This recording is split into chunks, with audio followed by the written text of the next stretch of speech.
How much inner strength do you really have? Did you ever wonder? Do we even know? Remember, we don't know our true power until we're challenged. When there's resistance, when we're desperate, when something really pushes us, we dig deeper and find those inner resources that sometimes can produce unimaginable results. Take the 100-meter run. Until 1968, no one had broken the 10-second barrier for running 100 meters, until Jim Hines did it. And then no one thought that could be beaten. And then in the 90s, Usain Bolt holds the record till this day, 9.58 seconds. Demonstrating that we have a capacity far more than we would ever imagine. And this is true for all of us. This is critical because we deal with many different things in life, and sometimes we feel, I can't do it. I don't have the power. But when you really need it and it's urgent and you push yourself, you have much more power than you can imagine. So please join me in this discussion. Unstoppable, the power of perseverance.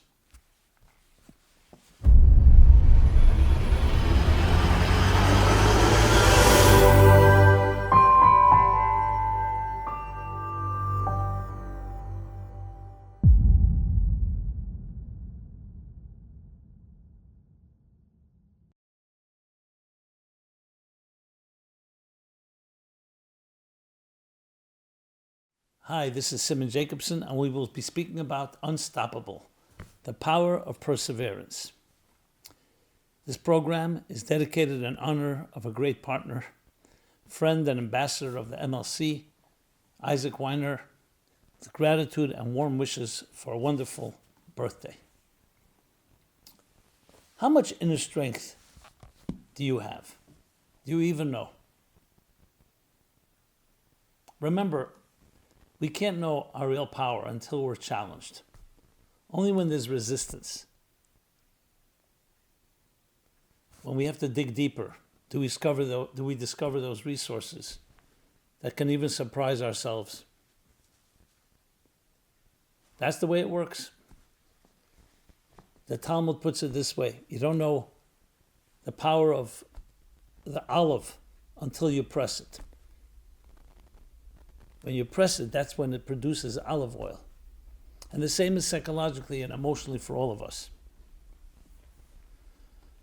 So it's a very fascinating discussion of how much are you capable of.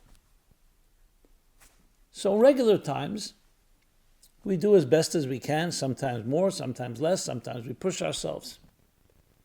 But when there's a real challenge, there's competition, we suddenly discover much far greater strengths than we can ever imagine.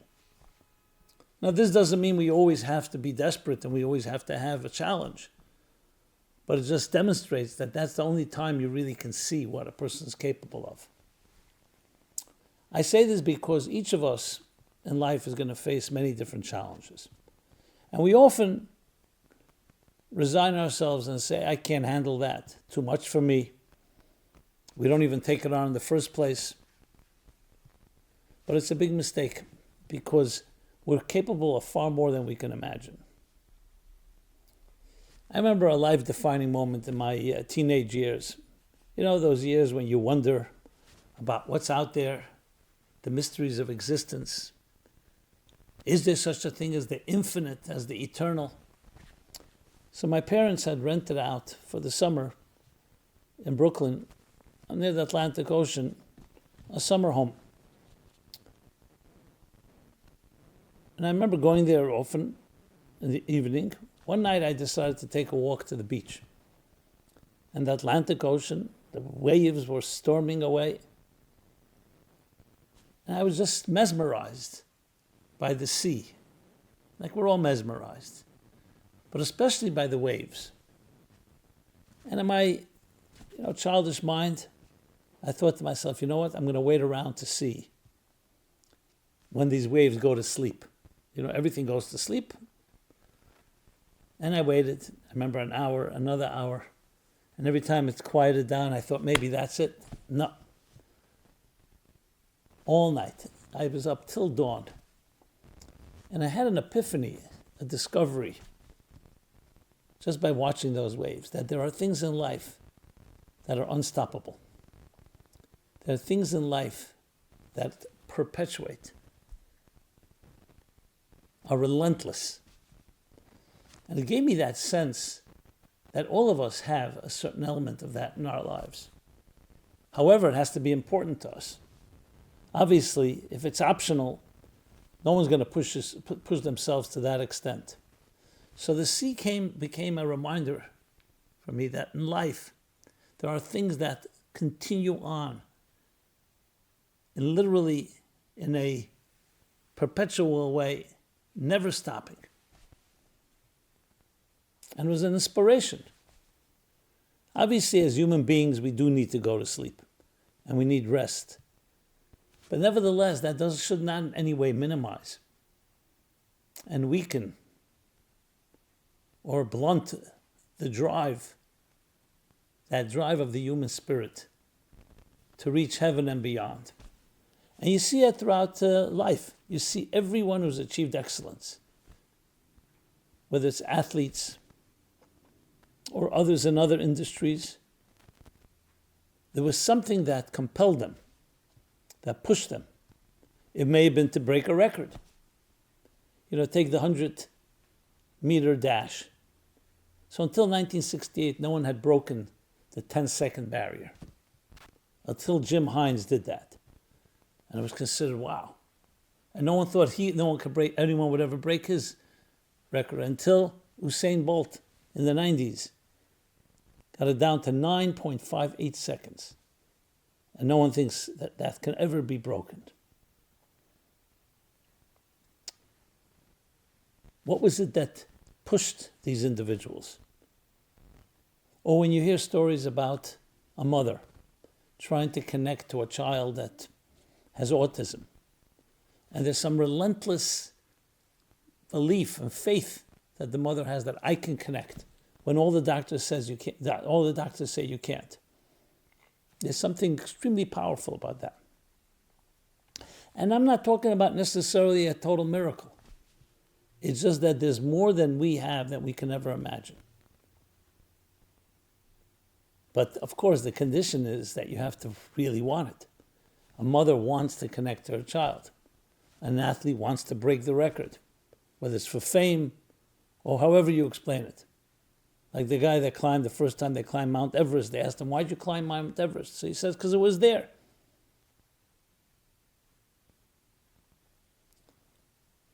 The thing is, in life, many of us are more complacent, especially when life is blessed. There's nothing pushing you. There's no reason to push ourselves to that extent. So the real challenge is not so much how much strength we have. The question is, do you have something that is really compelling, important? When it comes to an emergency, and no one should ever have an emergency, when it comes to a very urgent situation, then we push ourselves. And there's stories about literally superhuman strength that people have demonstrated in desperate situations, life and death. I've shared this story before about my own story when I was as well a teenager. I had ragweed, what they call hay fever, and the allergy. So the month of August and the first half of September was always miserable. The more beautiful the day, the higher the pollen count, literally your whole plumbing system. Your nose ran, your throat itched, your eyes rubbed. It was just miserable. One summer, I was in Detroit, and there must have been some abundance of ragweed that season, and I had literally an asthmatic attack in summer camp. They had to give me something to clear the passages. When I got back to New York, I went to see a famous allergist. His name was Dr. Redner. Okay. And he gave me those scratch tests where they put on your arm here several different several different ingredients, I guess is the word, I don't know, several different items. It included ragweed and dust and a few others. And the dust and the ragweed both blew up, which was indicated that I was extremely sensitive to that. To the point that I had an attack right there in the doctor's office. So the doctor suddenly gave me an injection of something. Everything cleared up. I felt like in paradise. Suddenly, a regular summer day, which was always miserable, all my passages were clear. So I said, what was that an injection of? He said, adrenaline. So I said, the adrenaline that we generate when we are excited and looking forward for something? He said, yeah. So I said, so what do we need all the tests? Give me adrenaline. Every time I have an allergic reaction, I'll just take the adrenaline. He says, you can't do that. You'll start building up immunity. It's dangerous. So then something came to me. I asked the doctor, I said, is it possible that when I'm really immersed in something really important, that the adrenaline, just like you gave me that injection, that my natural adrenaline controls the symptoms and my allergies are weakened? And I told him Sundays, I was especially under pressure because my work was on Shabbos and Saturdays. I would memorize my Rebbe's talks, the Rebbe's talks. And it was a very intense time. And then Sunday was the most difficult day to recreate it and write it down. And I noticed that on Sundays I didn't really feel allergies. So I thought I was distracted. I was so busy I didn't even notice my nose running. So he said, no, absolutely. If you're doing something that's generating a natural adrenaline, the allergies can disappear even. And he said to me this. He said, do you ever notice opera singers, Broadway actors, pianists, they can go for 2-3 hours on stage and they never sneeze and never yawn. You know, sneezing and yawning is a physical reaction. He says because when they're in that type of zone with so much pressure, they have a superhuman control. The adrenaline helps them control the usual reflexes that we would have. You set your mind, he said, that you want to wake up exactly 5 a.m. If you really set your mind, you don't need an alarm clock. You'll wake up exactly. And that gave me the idea that when a person's really passionate about something, they suddenly dig deeper. The adrenaline and probably other chemicals in our system begin to flow and in turn create something that we would usually not be able to access. A greater strength, greater power. Which also explains why you find, God forbid, if two people are sick in the hospital, and one person has guests and visitors and family and gifts, and the other person is just alone. Even if they're suffering from the same symptoms, you tell me, the person alone is going to deteriorate quicker in most cases. Well, why? The illness objectively is the same. Is because having friends, having support, does something for us. It strengthens our immune systems. So we see here that so many challenges in life, it's not just the challenge, it's what you're doing about it and whether you have the ability to dig deeper. I was blessed growing up around people that had that sense of urgency, that felt they were on a mission. And that indeed gave them that type of unstoppable energy. The ability to persevere even in the most difficult times. Now, perseverance sometimes is associated, obviously, with someone who has a high threshold for pain, which means they will continue to push themselves even when most people are uncomfortable, won't. But it's much deeper than that. It's like the waves. When you believe in something, when you love something deeply, and it's not optional, it's not arbitrary, you then can push yourself and reach heights that you would never have imagined. So in life, it's important to have such priorities. Basically, what's the mission of your life? I don't want to talk about myself. I've already given enough examples of myself, but I have to say what drives me and where I see others that are driven is when you have that sense, you must continue As a young child, I remember recognizing that the idea that when you start something good, never stop. And that gave me the strength and the commitment that the classes I do, even when you're under the weather or there's a blizzard, or I remember even 9/11 was a Tuesday morning and I had a class in Manhattan Wednesday evening. Now there's no way to get from Brooklyn to Manhattan because all the bridges were closed after 9/11. But I knew that I have to give this class in Manhattan. So I finally figured out that there was a way. Going through the Midtown Tunnel was open. There was no traffic. It took me faster than ever before. I come to Manhattan to the designated location of where my class was, Upper West Side. Hundreds of people were there.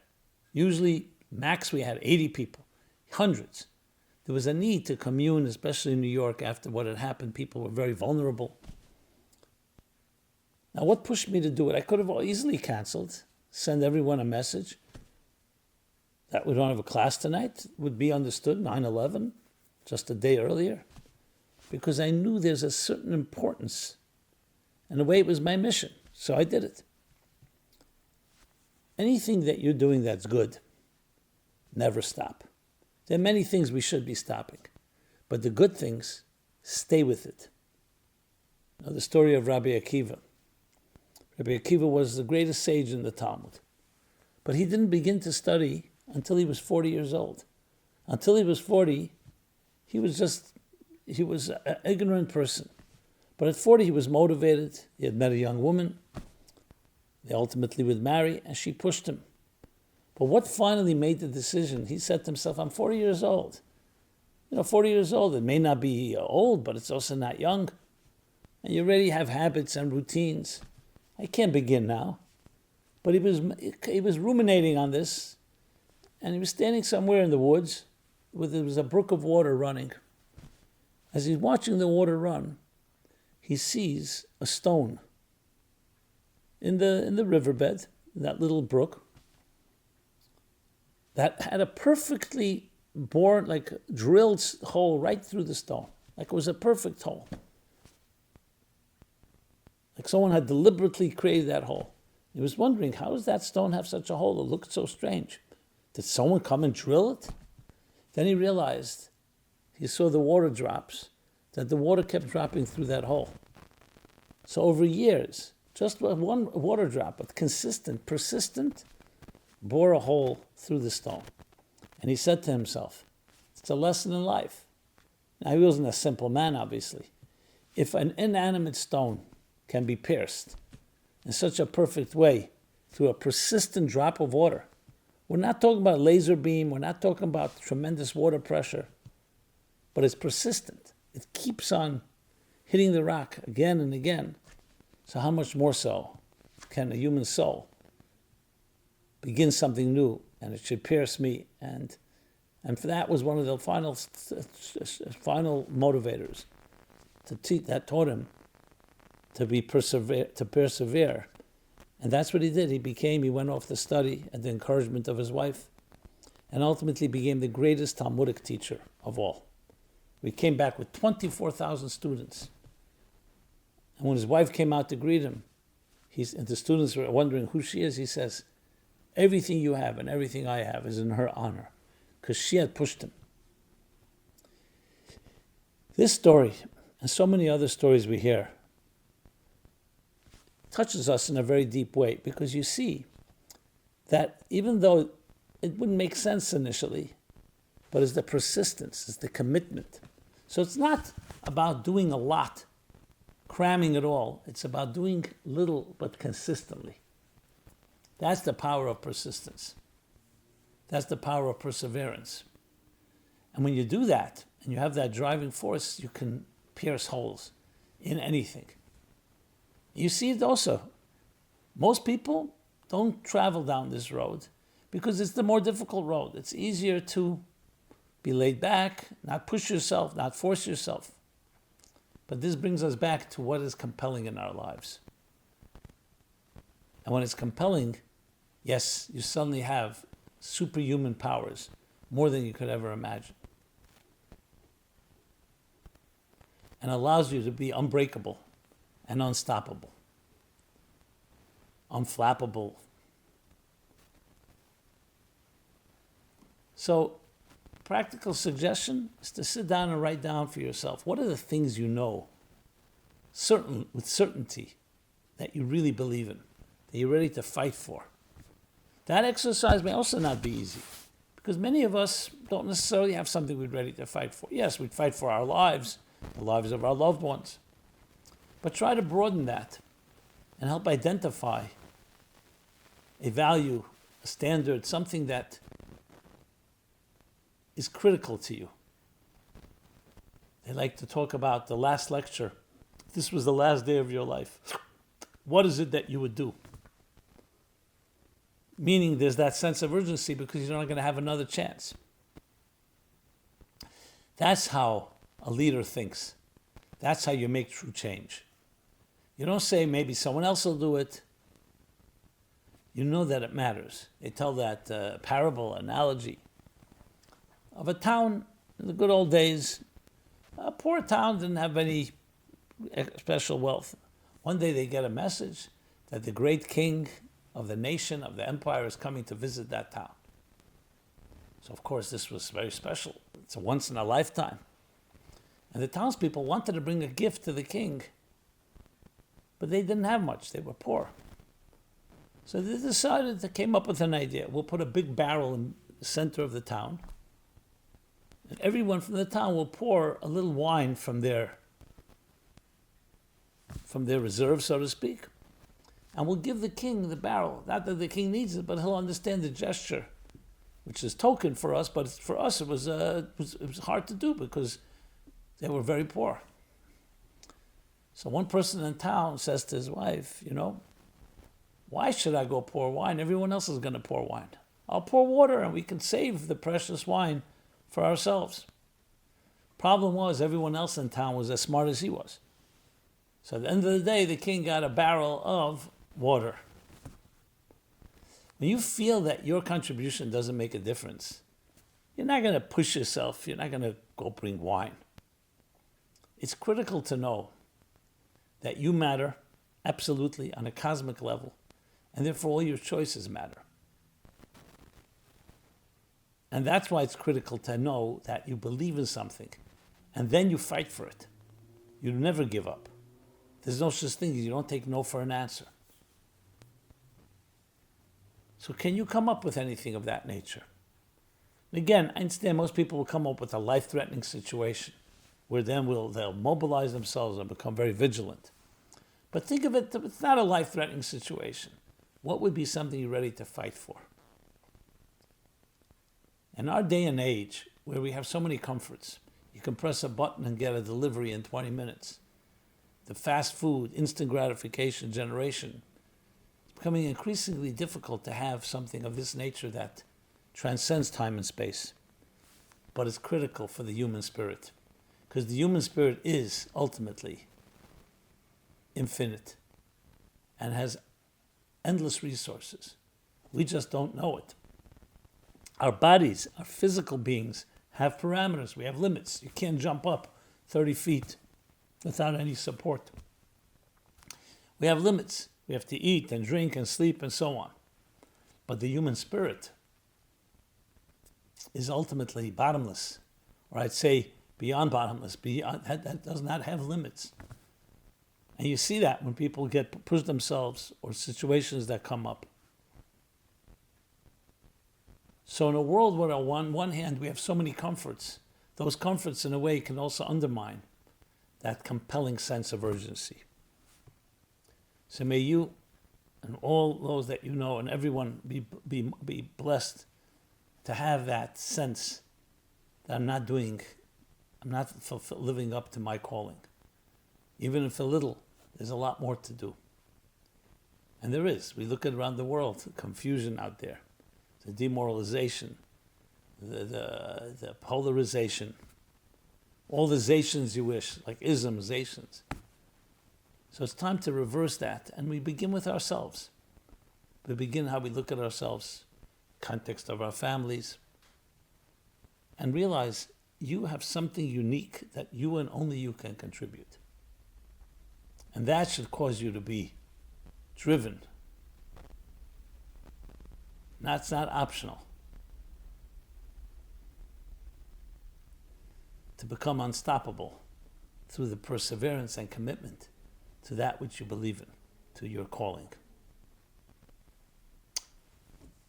Thank you so much. This has been Simon Jacobson, meaningfullife.com, where you can find this and many other offerings.